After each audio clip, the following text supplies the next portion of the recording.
नहमदुहु व नुसल्ली अला रसूलिहिल करीम फमन कान यरजू लिक़ा रब्बिही फलयअमल अमलन सालिहन वला युशरिक बिइबादति रब्बिही अहदा। रमज़ानुल मुबारक जो साल के 12 महीनों में से सबसे अफजल महीना है, उसकी आमद है। मुसलमानों के लिए नेकियों का मौसम बहार है। तमाम मुसलमान इस महीने में बहुत ज़्यादा नेक आमाल करने का अहतमाम करते हैं। जो कोताही करने वाले हैं हमारी, उनके लिए भी दुआ है, अल्लाह ताला उनको भी तौफीक अता फरमाए, वो भी अपनी इस्लाह करें और वो भी इस महीने की बरकतों, रहमतों, बख्शिशों और नेकियों से जो है ना वो फ़ायदा उठाएं। चूँकि मुसलमान बहुत ज़्यादा नेकियां करते हैं तो ज़रूरी है कि हर नेकी करने वाले को ये मालूम हो कि उसकी नेकी अल्लाह रब्बुल आलमीन के यहाँ कबूल होती है या नहीं होती। अल्लाह ना करे हम पूरा रमज़ान रोज़े भी रखें, रातों के क़याम भी करें, तिलावतें भी करें, सदक़ात व खैरात भी करें और वो सारे के सारे अल्लाह रब्बुल आलमीन के यहाँ कबूल होने की बजाय मरदूद हो जाएं, रायगां चले जाएं, तो ये बहुत बड़ा घाटे का सौदा है।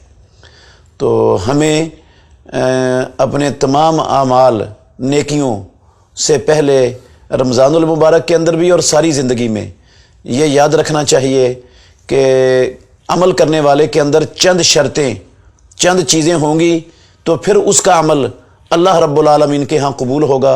अगर उनमें से एक चीज़ भी गायब हो गई तो वो अमल अल्लाह रब्बुल आलमीन के यहाँ कबूल नहीं होगा। वो चंद चीज़ें एक एक करके इंशाअल्लाह मैं आपके सामने रखता हूँ। सबसे पहली चीज़ ये है कि अमल करने वाला इंसान मुसलमान, उसके अक़ीदे में शिरक की और कुफ़र की मिलावट आमेज़श ना हो। बिल्कुल सही साफ़ सुथरा शिरक और कुफ़र से पाक अक़ीदा रखता हो। अगर अक़ीदे में अल्लाह ना करे कुफ़र की या शिरक की मिलावट हो गई तो सारी रमज़ान की नेकियां, सारे रोज़े, सारे क़याम, सारी तिलावतें, सारे सदक़ात व खैरात, एतिकाफ़ और जितना कुछ भी नेक आमाल किए होंगे सब के सब ज़ाया, रायगां और बेकार चले जाएंगे। कुरान मजीद में अल्लाह रब्बुल आलमीन ने फरमाया, मसलुल्लज़ीना कफ़रू आमालुहुम करमादिन इश्तद्दत बिहिर रीहो फ़ी यौमिन आसिफ़िन ला यक़दिरूना मिम्मा कसबू अला शैइन ज़ालिका हुवद दलालुल बईद। उन लोगों की मिसाल जिन्होंने कुफ़र किया है, उनके आमाल राख की मानिंद हैं जो एक तुंदो तेज़ आंधी वाली हवा में एक चटियल मैदान के अंदर पड़ी हुई थी। उस पर तेज़ आंधी चली और उसका एक ज़र्रा भी बाकी नहीं बचा। जो ये अमाल जो जिनके अक़ीदे में कुफ़र की मिलावट होती है, आमेज़श होती है, उनके सारे अमाल इस राख की हैसियत रखते हैं और उनका ये कुफ़र जो है ना आंधी की हैसियत रखता है। जिस तरह आंधी के आने के बाद चटियल मैदान में उस राख का एक ज़र्रा बाकी नहीं बचता, जब इनको अपने नेक अमाल की ज़रूरत पड़ेगी तो इनके पास भी एक ज़र्रे का फ़ायदा उन अमाल से नहीं होगा। वो अमल सारे बर्बाद हो चुके होंगे। अल्लाह रब्बुल आलमीन कहते हैं, ज़ालिका हुवद दलालुल बईद। ये बहुत बड़ी गुमराही है कि बंदा अमल करे और उसके अक़ीदे में कुफ़र की मिलावट हो। इसी तरह अल्लाह रब्बुल आलमीन ने फरमाया कि वो लोग जिन्होंने कुफ़र किया है, जिनके अक़ीदे में कुफ़र की मिलावट है, आमेज़श है, उनके अमाल शराब की हैसियत रखते हैं। का शराबिन बक़ियतिन यहसबुहु ज़मानु माआ, जिसको एक प्यासा दूर से लहरें देखकर समझता है पानी है और जब वो वहाँ तकल्लुफ़ करके पहुँचता है, तकलीफ़ उठाकर पहुँचता है तो लम यजिदहु शैया, वहाँ कुछ भी नहीं पाता। ऐसे ही जिसके अक़ीदे में कुफ़र की मिलावट होगी उसके जो है ना वो सारे अमाल वो शराब की हैसियत रखेंगे।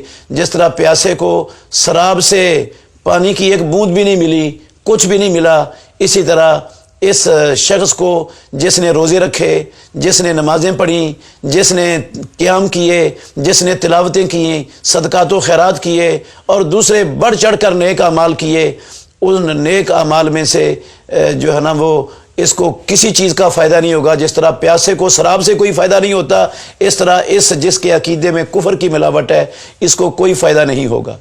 اور ایک جگہ پر اللہ رب العالمین نے ایسے ہی لوگوں کا تذکرہ کرتے ہوئے فرمایا وَبَاطِلٌ مَا كَانُوا يَعْمَلُونَ، سورہ ہود میں ہے یہ، جتنے بھی عمل یہ لوگ کرتے ہیں وہ سارے کے سارے عمل باطل ہیں جن کے عقیدے میں کفر کی ملاوٹ ہے۔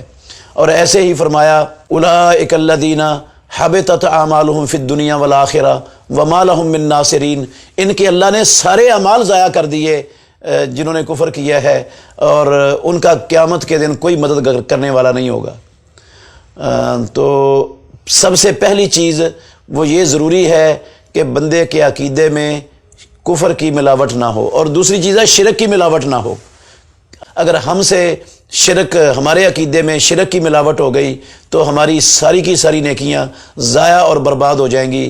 تو سب سے پہلی شرط، ہمیں رمضان شروع کرنے سے پہلے اپنے عقیدے کو صحیح کرنے کی کوشش کرنی چاہیے، اپنے عقیدے کا جائزہ لے لینا چاہیے کہ کہیں ہمارے عقیدے کے اندر کفر یا شرک کی ملاوٹ اور آمیزش تو نہیں ہے۔ اللہ ہمیں کفر اور شرک کی شر سے محفوظ رکھے اور ہمیں اپنے عقیدے صحیح کرنے کی توفیق عطا فرمائے۔ بہترین صدقہ جاریہ حاصل کرنے کے لیے اس ویڈیو کو لائک، کمنٹ اور شیئر کرنا مت بھولیں۔